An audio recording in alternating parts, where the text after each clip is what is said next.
আসসালামু আলাইকুম রহমতুল্লাহি ওয়া বারাকাতুহু। সবাই ভালো আছেন তো? আলহামদুলিল্লাহ, আমি খুব ভালো আছি। আজকে একটা কথা কওয়ার জন্যই আপনার সামনে একটু হাজির হইলাম। বিষয়টা হচ্ছে এই যে মনে করেন যে আজকে একটা ছুটির দিন ছিল। ছুটির দিনে বিকালে গেছি একটু গ্রামে।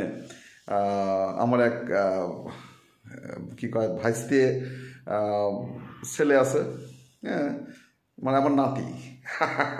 খুব পংটা, মানে পংটা, এমন পংটা আমার দেখলি মনে করেন যে অত দূরাতকে আমার কাছে আসবি, আইসি সেরে এমন সব প্রশ্ন করে, হ্যাঁ বুঝছেন, আমি মনে করি টাস্কি মেরে দেব। ওর প্রশ্নের উত্তর দেওয়া আমার মতে কোনো মতেই সম্ভব হয় না।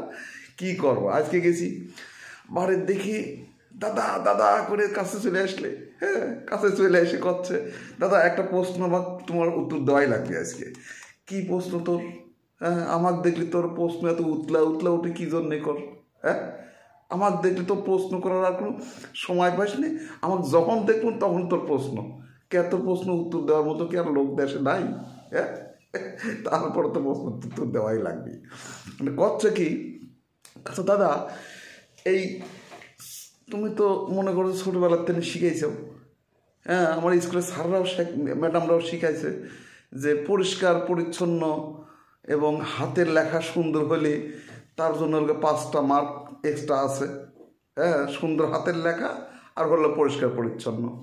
তো তুমি তো আমার ছোটোবেলার দিনে হাতের লেখাগুলো সুন্দর গোটা গোটা করে লেখা শিখাইছো, স্কুলের মধ্যে আমি লেখায় ফার্স্ট।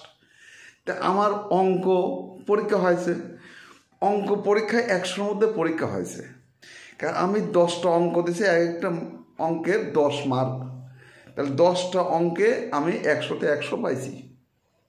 আচ্ছা ভালো কথা। আর একটা লইদিয়া সাওয়াল, হ্যাঁ ও লেখাপড়া খুব একটা ভালো জানে না, পড়াশোনা খুব একটা ভালো না, হাতের লেখা খুব একটা ভালো না, কিন্তু অঙ্ক করা মনে করেন যে ভালোই পারে। ও হাতের লেখা খুব জঘন্য খারাপ, দাদা বুঝছাও, হাতের লেখা জঘন্য খারাপ, তাও ও 10টা অঙ্ক করেছে।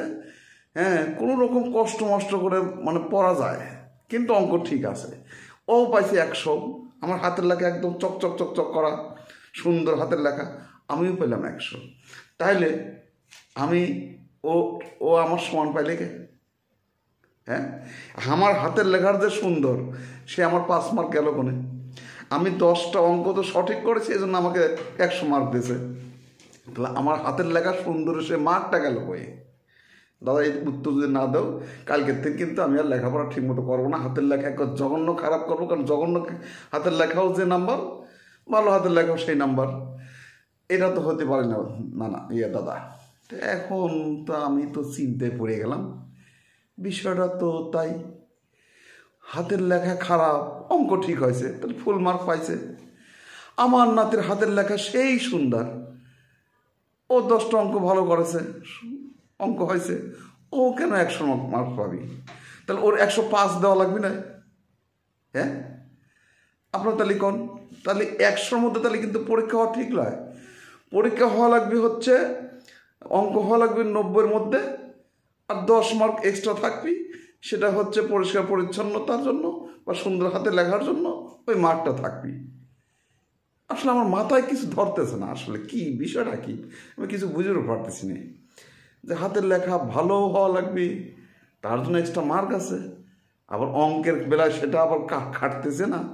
হ্যাঁ, এই আবার কেমন কথা? তো এই কথাটা আপনারা আমাকে একটু বুঝায় কোন, কমেন্টে একটু উত্তর দেন, যে একটু লিখে দেন যে আসলে দাদা বা নানা বিষয়টা হচ্ছে এইরকম। আমার মাথায় কিন্তু কিছু ধরতেছে না। তো সবাই ভালো থাকেন, আর এটা কমেন্ট করে আমাকে একটু আমাকে এই বিপদ থেকে উদ্ধার করে দেন একটু।